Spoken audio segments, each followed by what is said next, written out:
De ce fait, nous passons à l'amendement suivant, Madame Parc. C'est votre amendement le 3002.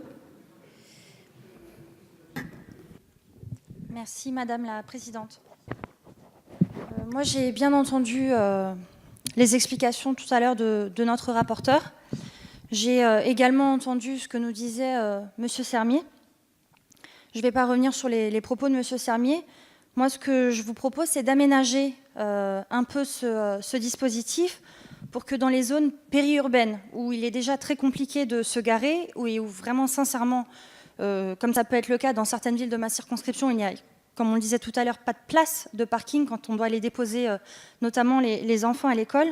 Ce que je vous propose, c'est que l'interdiction d'aménager des places de stationnement ne s'applique pas aux véhicules de transport de personnes dont le poids total autorisé en charge n'excède pas 3,5 tonnes. Madame la députée, monsieur le rapporteur, quel est l'avis de la commission?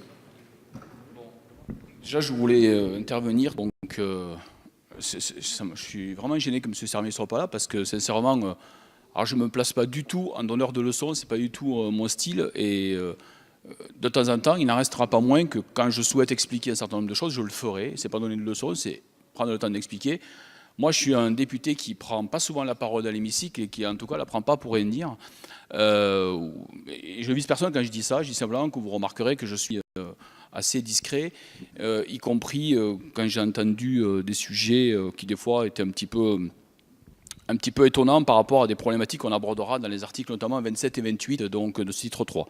Donc, mais je verrai M. Sermier pour lui dire, je dirai en face ce que je pense. Je pense que c'est un petit peu dommage de prendre les choses comme ça.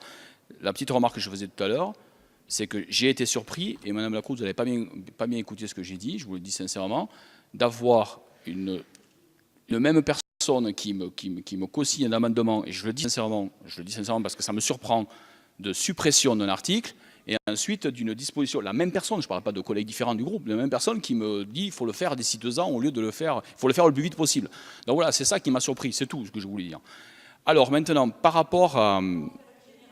Non, voilà, mais j'en fais pas une généralité, ça m'a surpris, c'est tout. Enfin, oui. Exactement. Bon, j'y reviens pas. Madame Parc, petite remarque que j'aurais pu préciser sur la présentation de l'amendement qui a eu lieu tout à l'heure. Cette problématique de la traversée du passage piéton avec la place, donc c'est juste à gauche, etc. Sa suppression, ou le souhait qu'elle soit aménagée pour ne pas être utilisée par un véhicule, etc., c'est une recommandation qui date des années 1990. Et ce que j'ai oublié de dire, c'est qu'un certain nombre de villes ont déjà engagé la suppression, etc., ont déjà engagé. Non mais, justement, le sénateur Mandelli a jugé qu'il fallait aller le faire partout, que ce soit cohérent, après tout. Voilà. Il y a pas mal de villes qui ont déjà commencé à le faire, que ce soit cohérent. Et ce que nous avons fait en commission, à mon initiative, c'est de mettre une date. Et cette date, donc, on l'a apportée à la fin de l'année 2026. Vous verrez que nous arrivons avec des amendements ensuite qui demandent d'aller beaucoup plus vite. Moi, j'y suis opposé parce que je pense que là, par contre, ça serait aller trop vite. Et donc, quels que soient les bancs, parce que là, pour le coup, il y a des amendements de tous les bancs qui proposent de le faire d'ici 2 ans, d'ici 4 ans. Je trouve que c'est trop rapide.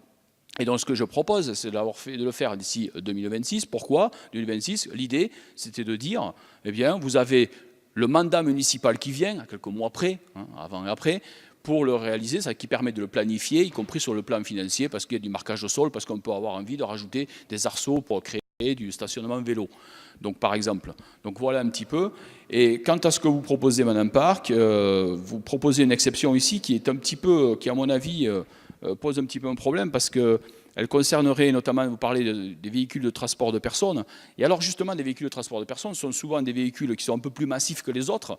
Et paradoxalement, ce sont justement des véhicules qui vont encore plus gêner la visibilité quand on est en train de rentrer sur un passage piéton. Donc c'est la raison pour laquelle je vous demande de le retirer, sinon ce sera un avis défavorable. Merci, monsieur le rapporteur. Madame la ministre, même avis. Madame Parc. Oui, je vous laisse répondre.